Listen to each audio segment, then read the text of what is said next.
Iran is often in the news for conflicts, threats, secret deals, and nuclear goals. But what many people don't know is that Iran's story is already written in the Bible. Yes, Iran is mentioned in the Bible, from the very first book, Genesis, to the prophecies about the end times. But back then, it was known by its ancient name, Persia. The Bible doesn't just tell us how Persia began, it also tells us how its story will end. One of the darkest and most serious prophecies in the Bible, found in Revelation, talks about a final war, the war of Gog and Magog, where a group of nations, including Persia, will rise up against Israel. But before Persia becomes a prophetic enemy, it was actually a tool in God's hands. Persia was the empire God used to free the Israelites, rebuild the temple in Jerusalem, and fulfill the visions given to the prophet Daniel. So stay with me, because today, you're going to learn something that few people ever talk about: Iran's true role in God's plan, from the very beginning until the very end. Let's dive in. The story begins in the book of Genesis, right after the Great Flood. God gave humanity a fresh start through Noah and his family, the only people who survived. Noah had 3 sons, Shem, Ham, and Japheth. They became the ancestors of all the nations on earth. In Genesis chapter 10, we read about the first map of the nations. It says, "This is the account of Shem, Ham, and Japheth, Noah's sons, who had children after the flood. From them, the nations spread across the coastlands, each with their own languages, families, and lands." From this list of names, we find 2 important ancestors who would become the roots of the Persian Empire, Madai and Elam. Madai was the son of Japheth. His descendants settled in the northern mountains, part of what is now northern Iran. These people became known as the Medes. They lived in rugged mountain areas and were known for being strong, independent, and tough. Elam was the son of Shem. His people, the Elamites, lived in the fertile lands near the Persian Gulf in southwestern Iran. In Genesis chapter 14, we read about the Bible's first major international war. For kings from the east, including Kedorlaomer, king of Elam, joined forces and invaded the land of Canaan. They looted cities, captured people, and even took Lot, Abraham's nephew, as a prisoner. But Abraham didn't just sit back. With only 318 trained servants, he chased after the eastern kings, attacked them at night, and defeated them. He rescued Lot and the other captives. It was a victory that seemed impossible, but it showed that no eastern power can defeat those who have God on their side. The Elamites didn't disappear after that. Over many generations, the Elamites and the Medes continued to grow and live in what is now Iran. The Elamites stayed in the south, in rich farmlands. The Medes lived in the harsh, rocky north, which shaped them into a fierce and organized people. As time passed, many empires rose and fell. But in the land of Iran, something powerful was quietly forming. At first, there were small tribes, then kingdoms, and finally, an empire, the Persian Empire. Even though these were pagan nations, they were still part of God's plan. Through the prophets Isaiah and Jeremiah, God gave 2 amazing prophecies. First, Isaiah said that God would use Elam and Media, the ancestors of Persia, to punish Babylon, the empire that destroyed Jerusalem and its temple. God had already chosen who would bring Babylon down, the united people of Iran. Second, God said something even more surprising. He would not only use Persia to bring judgment, but also to bring freedom. Through Isaiah, God named a Persian king, Cyrus, more than 150 years before he was born. God said this king would set the Israelites free and command the rebuilding of the temple in Jerusalem. The Bible says, "This is what the Lord says to his anointed, to Cyrus." And both of these prophecies came true exactly as God said. In the 8th century BC, Deioces, a king of the Medes, united the tribes of Elam and Madai. He built the first Persian capital, Ecbatana, in what is now Iran. His grandson, Cyaxares, took things further. He built a powerful army that would one day destroy Nineveh, the capital of the cruel Assyrian Empire, one of Israel's worst enemies. God's plan for Persia was already unfolding. God was raising up Persia, not just as a powerful empire, but as an instrument for both judgment and redemption. Even as Persia grew stronger, God had already revealed its future through prophetic dreams. The first person to clearly see this future was a young Hebrew prisoner living in Babylon, Daniel. It began when King Nebuchadnezzar of Babylon invaded Jerusalem. The city walls were broken down, the temple was looted, and thousands of people were taken away as slaves, far from their homeland. Daniel was just a teenager when he was taken. He was brought to the royal court of Babylon, the most powerful empire in the world at the time. Even though he was surrounded by a world of riches and corruption, Daniel stayed true to God.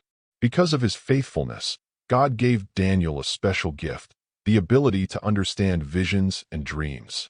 These visions didn't just speak about his time, but about the future of all human history. Right in the heart of the empire that had destroyed his people, God began to show Daniel how another kingdom would rise. This new kingdom, the Persian Empire, would one day replace Babylon and play a major role in the future of Israel. It all began with a dream. While Daniel was serving in King Nebuchadnezzar's court, the king had a troubling dream. He saw a giant statue made of different metals, beautiful and terrifying. The dream disturbed him deeply. He wanted someone not just to explain the dream, but to tell him what the dream was without him saying a word. None of Babylon's wise men could do it. But Daniel, God's prophet, was ready. With courage and faith, Daniel stood before the most powerful king in the world. With God's help, he described the dream exactly, even though he had never heard it before. Then, Daniel revealed the dream's meaning, a message that would change history. "You, O king, are the head of gold," Daniel said.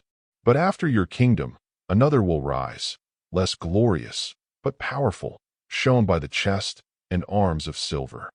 That silver figure didn't represent just one nation. It showed two kingdoms joined as one, the Medes and the Persians. Like two arms on one body, they would be united, but the Persian side would become stronger and take the lead. The message was clear: Babylon would fall, and a new empire, chosen by God, would take its place.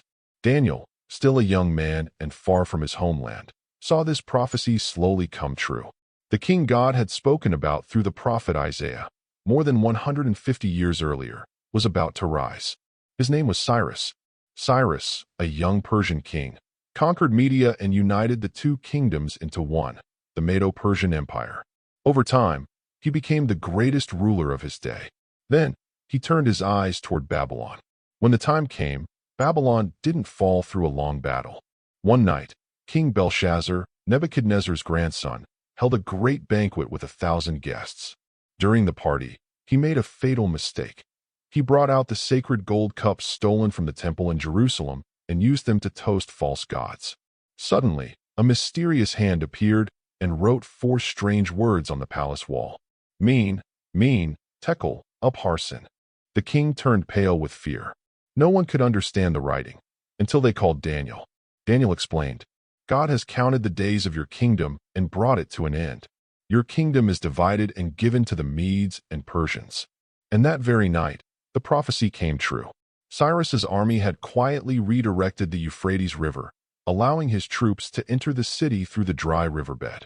The gates of Babylon had been left unlocked. God himself had opened the way. That same night, King Belshazzar was killed, and Babylon fell into the hands of the Persians. For 70 long years, the Jews had lived in exile, mourning by the rivers of Babylon. Then something they never imagined happened. A foreign, pagan king, Cyrus, gave them permission to return to Jerusalem. But Cyrus didn't stop there. He paid for the rebuilding of the temple and sent Jewish leaders home with full royal support. These leaders included Zerubbabel, a descendant of King David, and Joshua, the high priest.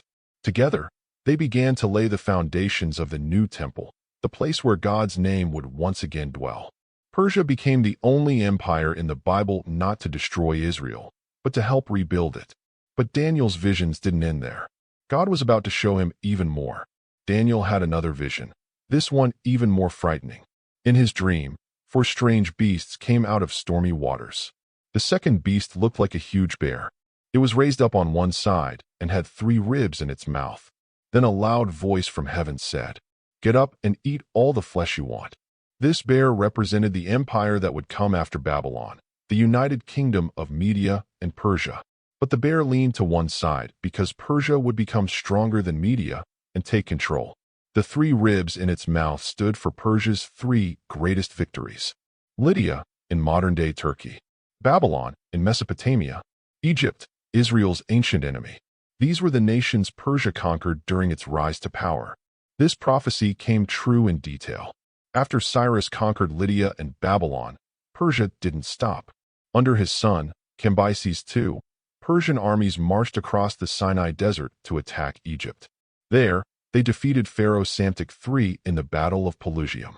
Egypt, the same nation that once enslaved the Israelites, fell to the Persian Empire. And with that, the 3rd rib was pulled from the bear's mouth, just as the vision had shown. Years after his earlier visions, Daniel had another one, this time while standing beside the Ulai River. This vision was even clearer and more detailed than before, and it left Daniel deeply shaken. He saw a ram with 2 horns. One horn was taller than the other, and the taller one had grown later. The ram charged powerfully toward the west, north, and south, and no one could stop it. Then, a voice explained what the vision meant. The 2-horned ram you saw represents the kings of Media and Persia. Once again, Persia was at the center of God's plan, but now as a mighty empire, not just an ally. The ram's 2 horns showed the 2 kingdoms, Media and Persia, joined in one empire. But one horn was taller, meaning Persia would rise higher and rule over Media. The ram charged without resistance. No one could stop its rise to power. Then, in the next part of the vision, a goat appeared, rushing in from the west as fast as the wind. It had one large horn between its eyes. The goat charged at the ram, knocked it down, and trampled it. The ram had no strength to fight back. This was a prophecy of the next empire, Greece, led by Alexander the Great, who would defeat Persia with incredible speed. Daniel didn't yet know who the goat was, but he clearly understood. Even Persia, the greatest empire the world had seen, would one day fall. But that fall hadn't happened yet. At the height of its power, Persia was unstoppable. Its empire stretched from India to Ethiopia. During the reign of King Xerxes, the Persian throne was established in the beautiful city of Susa, in Elam, what we now call southwestern Iran. And in that very city, one of the most surprising miracles in the Bible took place, a miracle led by one brave woman. Underscore.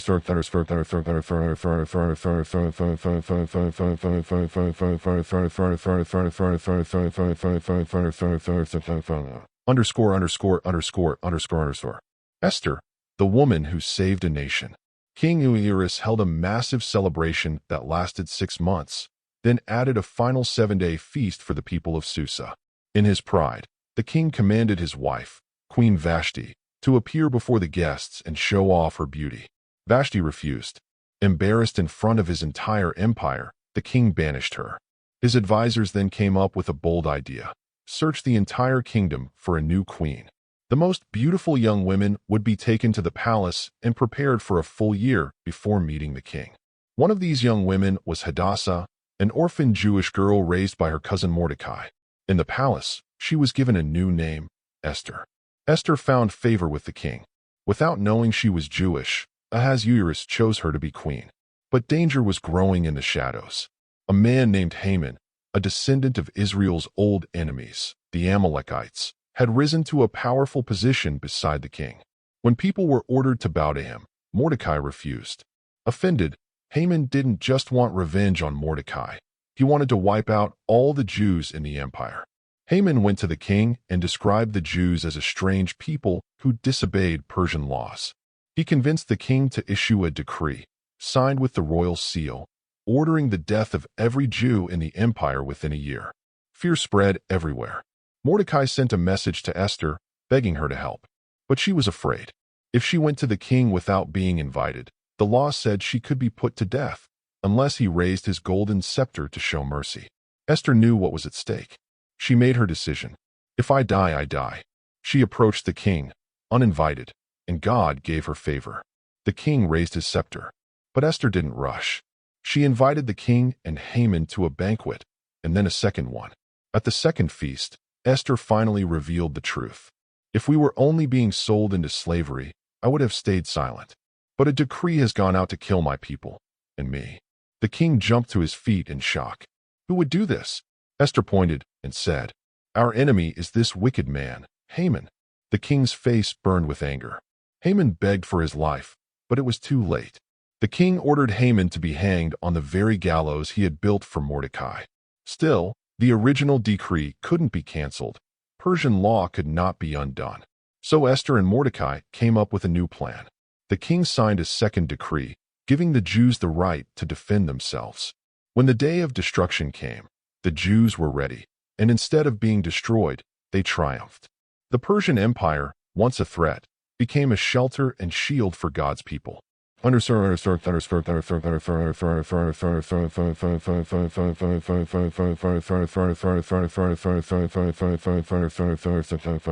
Underscore. After Esther's story in Susa, Persia began to fade from the spotlight in the Bible. Centuries passed. New empires rose. Rome took center stage. But Persia's silence didn't mean its story was over. From the book of Genesis to the final visions of Revelation, Persia has always been part of the story. After the flood, God mentioned Elam and Madai. By Abraham's time, Elam had already become a rising power. Later, Persia helped free the Jews and rebuild their temple. And when Jesus was born, wise men from Persia were among the first to worship him.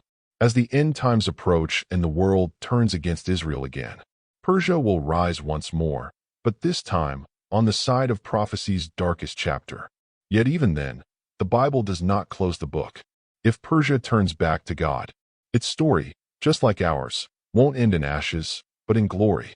Now that you've heard the full story, let me ask you, do you think Iran is playing its prophetic role right now? We're living in a time where Bible prophecies are quietly coming true. What once felt like ancient history now feels very real. So where do you think we are in this story? Do you see signs of these prophecies in the news today? Share your thoughts in the comment section below. And if you want us to keep making videos that show how today's events connect with Bible prophecy, please give this video a thumbs up and share it. That helps us know you want more content like this. If you're ready to go even deeper, click the video on your screen about Daniel's 7 keys for identifying the Antichrist. Daniel gave us signs to look for, and in today's world, understanding those signs is more important than ever. Blessings to you.